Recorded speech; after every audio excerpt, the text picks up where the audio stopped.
U.S. indices closed higher on Thursday, making it the fifth day in a row for the Dow, with shares in transportation, materials, and capital goods sectors leading the way. On the economic data front, the current account balance has slightly improved to a deficit of $125.3 billion.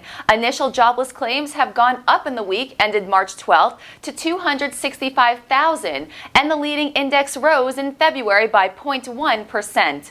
Advancers well ahead of decliners, with 76% of S&P 500 constituents traded higher yesterday.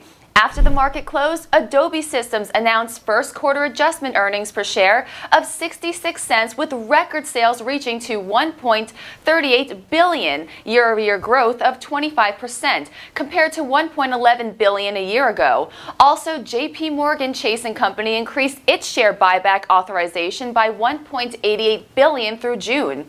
And finally, social network Facebook and Twitter approached programmers about a deal for rights to stream conventional TV programming, reported by the New York Post.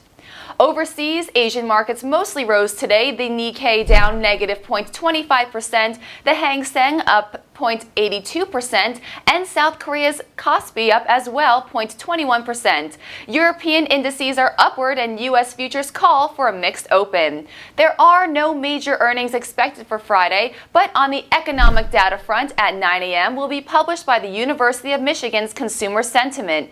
It's expected at 92.2. Regarding the trend on indices, Trading Central said the S&P 500 sees the upside prevail. The break above 2008 is a positive signal that has opened to a path of 2050. Therefore, long positions above the 2008 are expected, with targets at 2050 and 2067 in extension.